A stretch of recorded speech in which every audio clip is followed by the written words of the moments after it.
Okay,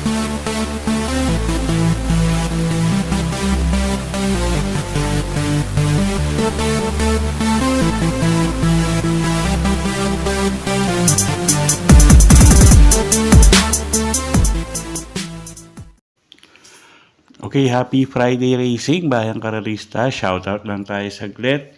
Shoutout kay Boss Donnie, watching all the way from Seattle, Washington. Shoutout sa iyo, Boss. Happy Racing. At Merry Christmas. Kila Batang Hamog, Batang Kangkalu. Diyan sa Caloocan, no? Happy Racing sa inyo, mga boss. At shoutout na rin sa Team Darna, especially kay Boss Bebang at kay Boss Bokya. Ayan, shoutout na rin kay Boss Boying Balmes, kay Boss Ronald Susim, and happy racing kay Boss Enrique Capili and kay Boss Louis Acuña. Okay, Friday night racing tayo. Back to original or regular schedule tayo.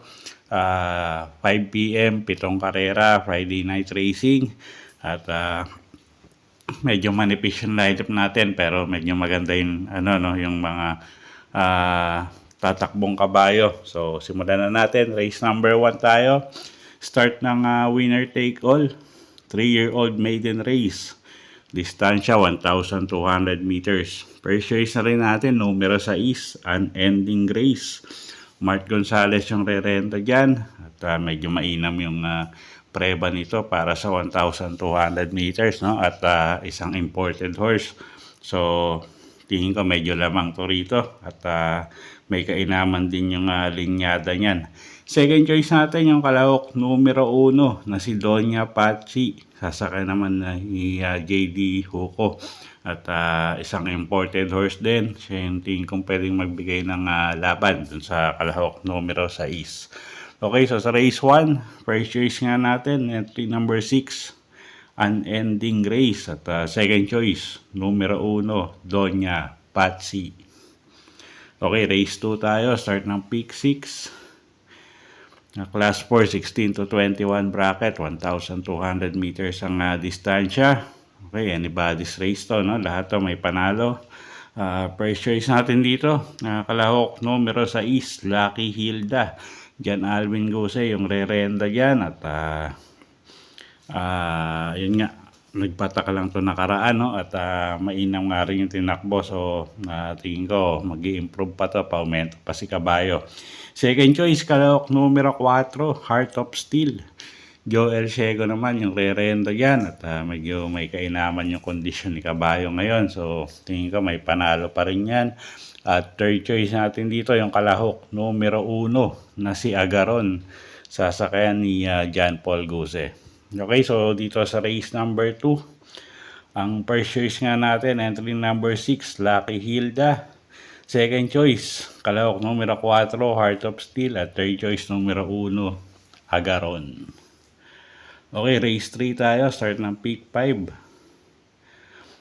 Class 4, 28 to 33 bracket. Distansya 1,200 meters. First choice natin, yung kalahok numero 4 na rin, na si Polarium. AR Villegas yung sasakay dyan. At gamay naman ang hinete yan. At napakainam sa unahan niyang kabayong yan. So, first choice natin, entry number 4, Spolarium. Second choice, kalahok numero 3, Maybell. Sasakay naman ni JB Hernandez. Gamay din ng hinete. Pwedeng iuna, pwedeng isunod itong kabayong to. At tingin ko may panalo, no? So, second choice natin yan, kalahok numero 3, Maybell. Okay, so sa race 3, first choice, numero 4, Spolarium. Second choice, kalahok numero 3, Maybell. Okay, race 4 tayo. Na-start ng pick 4. Class 5, 6 to 10 bracket. Distansya, 1,200 meters. First choice na rin natin dito, yung kalahok numero 7 na si Sampaloc Pride. RC Tabor yung re-renta dyan. At medyo mababa pa sa grupo yan, no? At pag nilabas ng connection, tingin ko medyo lamang. Second choice, kalahok numero 1 na rin na si Double Happiness. Sasakay naman yan ni Apprentice Rider LG Guerra. At siya yung nakikita natin na pwedeng magbigay ng laban sa kalahok numero 7.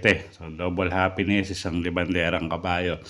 Okay, so sa race number 4, Ang first choice nga natin, kalahok numero 7, Sampaloc Pride. Second choice, kalahok numero 1, Double Happiness. Okay, race 5 tayo. Class 5 placers. 1,200 meters ang distansya natin dito. Anybody's race na naman. First choice, kalahok numero 5 na rin, Manila Boy. Dan Camanyero yung sasakay dyan. At medyo nagmamature na si kabayo, no? At gamay naman ni Dan Camanyero to. So first choice na rin natin yan, numero 5, Manila Boy. Second choice, kalahok numero 1 na si Princess Belle. Sasakay naman ni Berjomel Galieta. At third choice natin dito, yung kalahok numero 2 na si Solution. Sasakay naman yan ni Ison L. Bautista. Okay, so sa race number 5, first choice nga natin, entry number 5, Manila Boy. Second choice, kalahok numero 1, Princess Belle. At third choice natin, yung kalahok numero 2 na si Solution. Okay, next race tayo. Race number 6, penultimate race, class 4, 22 to 27 bracket. 1,200 meters ang distansya natin dito.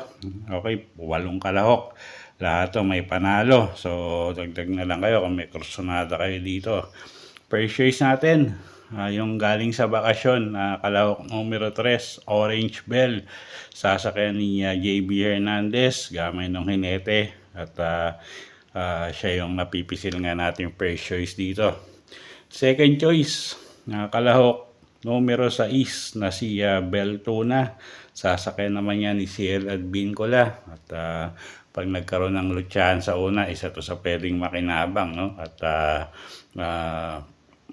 isang deremating kabayo. So, tingin ko may panalo rin kahit medyo maiksi distansya. Third choice natin dito, yung kalahok numero 2 na si This Girl Is On Fire. Sasakyan naman yan ni Mark Angelo Alvarez. Okay, so sa race 6, first choice, numero 3, Orange Bell. Second choice, kalahok numero 6, Beltuna. At third choice, kalahok numero 2, This Girl Is On Fire. Okay, race 7 tayo. Last and final race for the day. Class 5, 11 to 15 bracket. Distansya, 1,200 meters. Okay, first choice natin dito, yung kalahok numero 5, Captain Det. Jeffrey Bakay kayong sasakay yan. Mababa sa grupo. At siya nga rin yung first choice natin, no? Medyo, ayun nga, mababa sa grupo. Pag nilabas ng connection, tingin ko malaki panalo. Second choice, kalahok numero 3 na si Laguna de Bay. Sasakay naman yan ni Boji Henson. At medyo mababa rin yan dito sa grupong yan, no? At tingin ko may panalo rin. At pwedeng pangsama sa paratingan yung kalahok numero 1 na si Ali Yana. Okay, so sa race 7, first choice nga, numero 5, Captain Det. Second choice, kalahok numero 3, Laguna de Bay. At third choice, kalahok numero 1, Ali Yana. Okay, so yun po yung mga giya natin para sa araw ng Biyernes, December 27, 2024. Sana po yung makatulong sa pagpili nyo ng mga tatayaang kabayo. Inuulit ko po, kayo pa rin po masusunod kung saan nyo itataya yung pinagpaguran yung pera. Good luck po! Happy Friday Racing, Bayang Kalarisa!